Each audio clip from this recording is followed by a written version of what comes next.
Flourishing is similar to having optimal well-being, experiencing positive emotions as well as physical and mental health.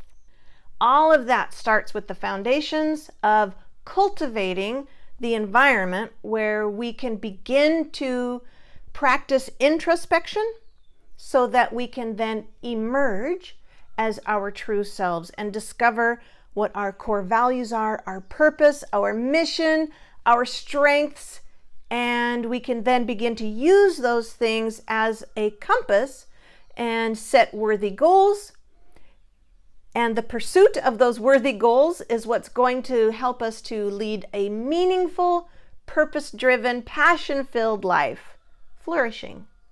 The more we acknowledge our strengths, our traits, our goals, our values, our ideals, the more we acknowledge our gifts, the more we can cultivate a self-compassion within ourselves and reduce that negative self-talk.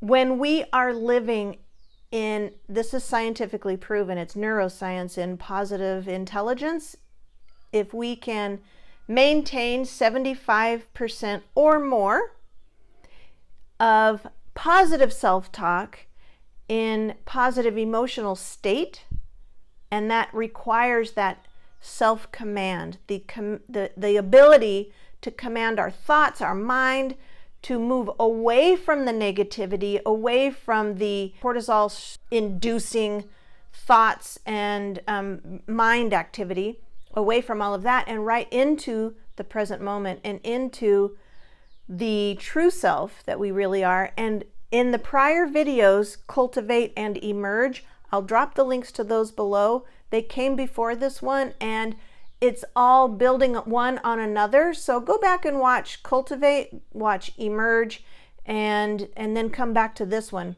because it all needs to work together so that we can begin to grow and become the person that we know we need to become in order to live the life that we want to live. And we want to be experiencing positive thoughts, emotions, and good mental health and physical health as well.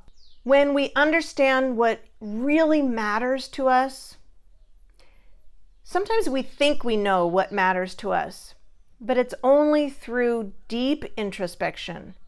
Sometimes it requires an event in our lives that really makes us evaluate where our lives are going, where they are right now, our lives, and is it headed in the direction that we want?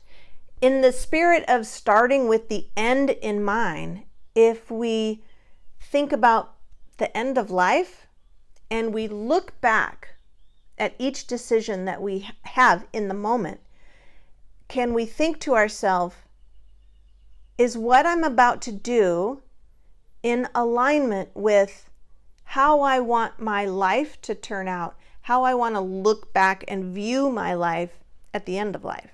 Is this decision I'm about to make in alignment with that? So in order to have that compass that allows us to make choices with our true north in mind, those meaningful goals and dreams, we need to know what they are. And all of that starts with those foundations. So again, go back and watch those videos. There's so many ways that you can use this information about yourself, your strengths, your values, your ideals, your purpose. There are random acts of kindness that you can do on a daily basis. There's volunteerism. There's entrepreneurship, which is really serving other people with your skills and your gifts, even if at this moment you don't think you have any, because that was me. 10 years ago, I thought, I don't have a college education.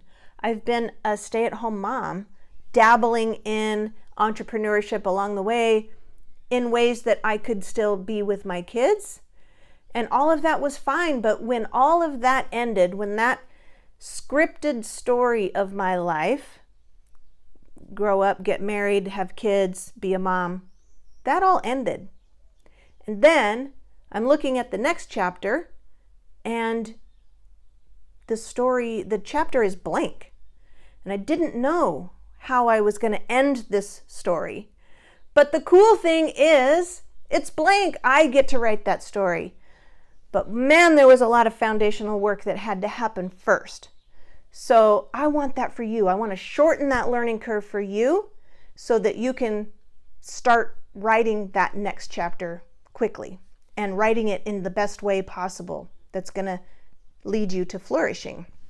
The last thing that is super important in this whole journey from being dormant in your purpose and passion to flourishing, being languishing to flourishing, one of the most important things is finding your tribe.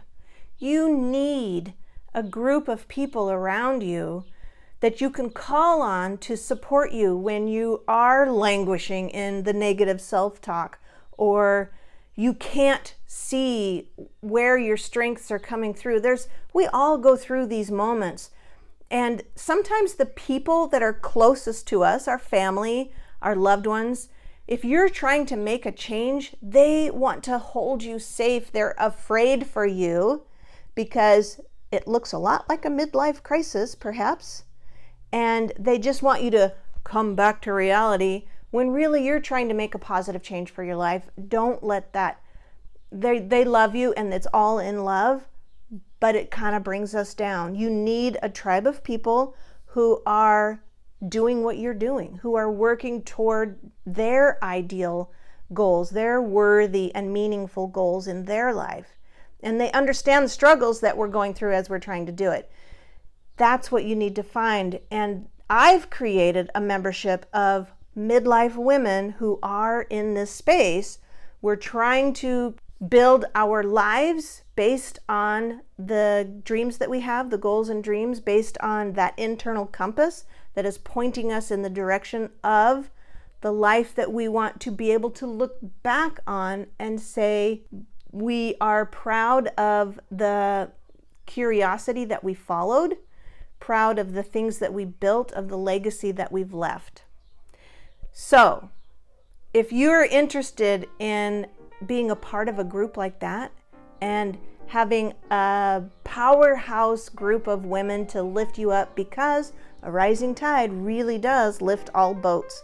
And we are that rising tide. We're the collective, and we have a collective wisdom that benefits us all.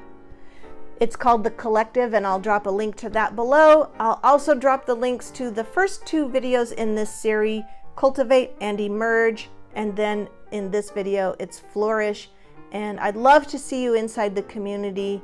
Hit the subscribe button and hit the bell so that when the next video comes out, you'll be notified of that and you'll be able to watch. Drop a comment and let me know what's something that you're struggling with at midlife. What is something that you would like some more information on and that would help you. I'd love to create content around it. In the meantime, I will see you next week.